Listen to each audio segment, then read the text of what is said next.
যারা আমার চ্যানেলে ভিডিওগুলিকে দেখেন এবং যারা আমার চ্যানেলটাকে ফলো করেন তাদের জন্য এই ভিডিওটি।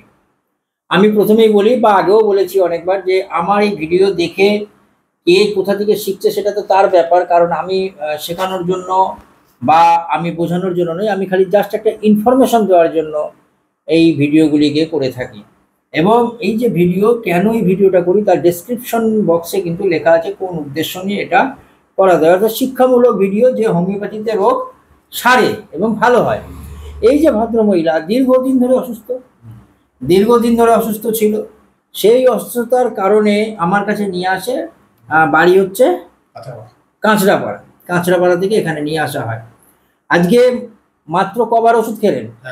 একবার ওষুধ খেয়েছে। হোমিওপ্যাথি ঔষধে যে এতটা ভালো থাকতে পারে, কারণ ওনারাই বলছেন যে যেটা আমাকে বলেছেন ম্যাডাম, এদিকে একটু, যে সব লক্ষণ সিমটম যেন না বলা হয়, সব লক্ষণ সিমটমস যাদের না বলা হয়।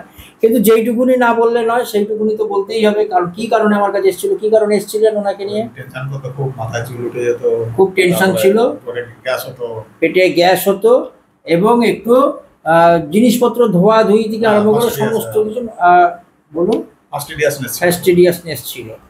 এবং কেউ কোনো কথা বললে চুপচাপ থাকতো, কোনো প্রত্যুত্তর দিত না, কোনো কথার উত্তর দিত না। সেই তুলনায় আজকে উনি এই যে ঘটনাগুলি রয়েছে এবং সবসময় একটা সহজেই কেঁদে ফেলতেন। সহজ কি ম্যাডাম, আমি যেগুলি বলছি ঠিকঠাক বলছি তো? হ্যাঁ, ঠিক বলছি কি ঠিক বলছি না? ঠিক বলছি, একটু জোরে বলবেন কথা, ঠিক আছে? মানে আপনি নিজে, কারণ আপনি তো নিজে জানেন যে আপনার কি কষ্ট ছিল, সেইগুলি যেগুলি আজকে বললাম বা উনিও যেটা বলছে ঠিকঠাক বলেছে তো? হ্যাঁ, ঠিক বলেছে। আপনি আগের থেকে কেমন আছেন? অনেক ভালো আছে। প্রথম দিন যখন এসেছিল ওনার চেহারা আমি তুলে রাখতাম, তাই তো? চেহারা এবং কোনো কথা সহজে আমি বের করতে পারছিলাম না, কোনো কথা সহজে বের করতে পারছিলাম। ওষুধের নামটি যদি আমি বলে দিই, তারপরেই কিন্তু আপনাদের দেখিয়ে দেবো আমি। ওষুধের নামটা বলা যাবে না, কারণ ওষুধের নাম বললেই মুশকিল। ওই যে আবার একটা কথা, যে ওষুধ নিয়ে যারা চর্চা করে বা যারা জানে, তখন হচ্ছে যে ওষুধে কমবে কিনা। তবু বলবো যে এনার এই যে একটা সবসময়ের জন্য একটা ফ্যাস্টিডিয়াস এবং সবসময়ের জন্য একটা কান্নার স্বভাব এবং রেগে যাওয়া, ঝট করে রেগে যাওয়া, আর জামা কাপড় ময়লা দেখতে পারতো না, মানে সব সময়ের জন্য ধুতে হবে, কাছাকাছি নিয়ে সব সময়ের জন্য ব্যস্ত থাকে। কি ম্যাডাম, এগুলিকে ঠিক বলছি তো? হ্যাঁ। তো তার উপরে দাঁড়িয়ে ওনাকে সেই দিনকে আমি ওষুধটি সিলেকশন করেছিলাম, কারণ আমরা এই যে বলি যে দিস মেডিসিন, সরি আমি এটা বলবো না, কারণ ওই অসুবিধা হয়ে যাবে, চলে আসছে মুখে। আর এটা হচ্ছে সহজে, মানে কান্না ছাড়া কোনো কিছু নয়। এবং সবসময় একটা উদাসীন ভাব, নিজের পরিবার নিয়ে বা নিজের লোকজন নিয়ে একটা উদাসীনতা ছিল, সব টেনশন এবং উদাসীন ভাব, নিজের কাজকর্ম সাথে মানে সব কিছুতে একটা উদাসীন ভাব। এখন আর চুল পড়ে যেত, এখন সেই তুলনায় চুল পড়া কিরকম লাগবে? কমেছে, কম দেখে। আগের মতো কথার উত্তর দিচ্ছে, এখন কথার উত্তর দেয়। আগের মতো অত ঢেকুর উঠছে, ঢেকুর উঠছে না।